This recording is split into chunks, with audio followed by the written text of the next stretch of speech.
According to the census in 1940, Tucson, Arizona had a population of 35,752.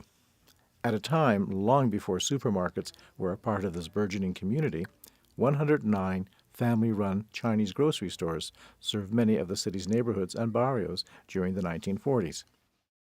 Tucson was a very important hub of Chinese family and community interaction, basically because they created community with local Mexicans for the most part.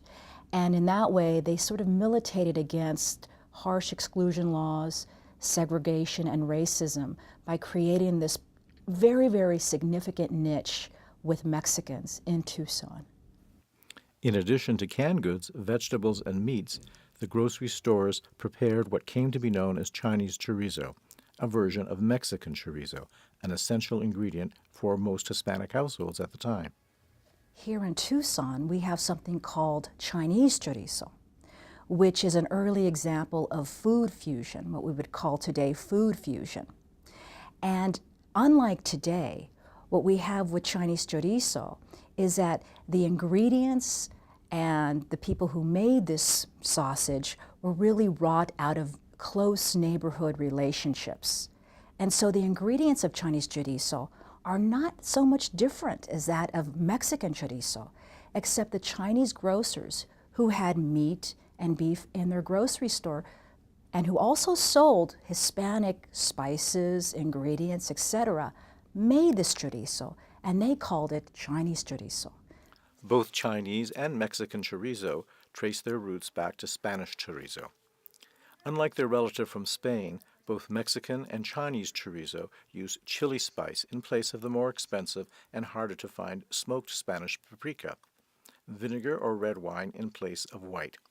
And both Mexican and Chinese chorizo are prepared and sold in bulk rather than in casings. Well, my brother usually made the chorizo, and it was usually like, the end cuts that you would throw away. It would go in the chorizo, or the fat off when you trim the meat. All that would go in, and he would make it pretty hot too, because the chili was so hot that he wore out a pan that he was making it in. It actually like acid, would eat through it, and he had to get another pan because it actually eat a hole through the pan. The chili would. But he had customers all around that really. He had a lady that came from New Jersey, and she would buy like 10 pounds of it and freeze it to take it clear back to New Jersey, because she says you can't find anything like this back east. My memory is chorizo is that when I started, there was only one kind of chorizo, the mild chorizo. And like they say, the reason for the chorizo is use all the leftovers, everything. And people would complain and say, oh, you throw everything into it. But you sell so much of it that there isn't. And I don't know when I started, but when I started with hot chorizo, that was a windfall. Because now we had to buy a big grinder. we couldn't use a little grinder because we sold tons of the stuff. Same thing like Howard's dad would do, or Howard's brother. But the thing, I always ask my dad, you don't even have a recipe. He goes, no, because it depends on what you have left over. You kind of know you're going to put this much chili. You kind of know these kind of meats. But there was no recipe, because one day it could be more lunch meat, or another day more pork in it, or combination.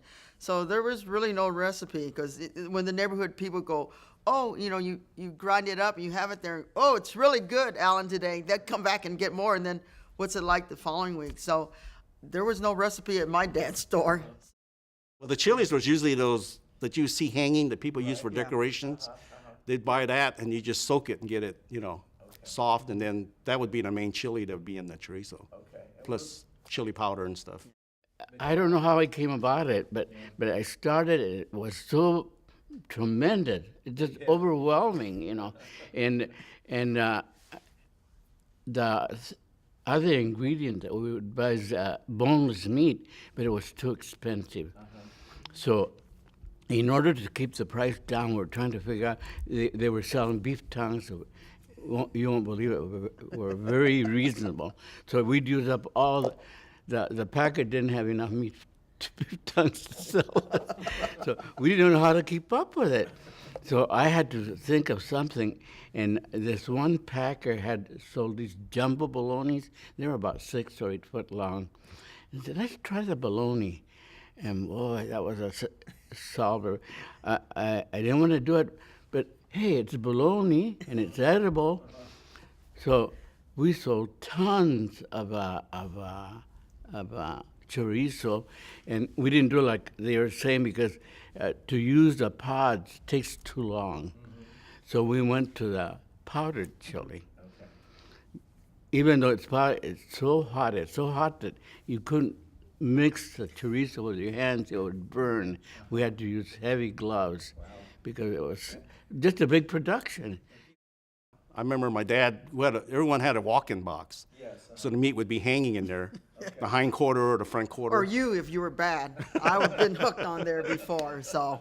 Yeah, my dad he probably was weighed barely as much as the quarters of meat that he was bringing out, because he only weighed like 90 pounds. And I remember hauling this thing out, and he put on a big butcher block, and he cut every piece of meat, with just a knife and a handsaw through the bone and everything, and all the different cuts would just be him cutting it. You don't know because you have pork ends, you have beef ends. You might throw in chicken parts, so you just didn't want to waste anything. You couldn't tell the difference. I'll tell you the difference. One day my brother shot 5 of those, what is it, those pigs? Javelinas? The javelinas. Oh, no, He didn't the know what to do javelini. with them. And I said, I know what we can do with them. We made the chorizo. You can't tell the difference. The chili is so hot. How can you tell what it is? Recipe for 60 pounds of Chinese chorizo. First, 55 pounds of beef trim. Next, 10 pounds of pork fat. Add 5 pounds of bologna, hot dogs, and other assorted luncheon meats. 12 heads, not cloves, of garlic. 2 1/2 bottles of cheap red wine. 2 cups mild chili powder. 1 cup hot chili powder. 8 ounces of ground oregano. 1 pound pre-soaked dried chili pods. Add all ingredients and grind in a large commercial grinder. Mix together by hand. Be sure to wear heavy-duty rubber gloves.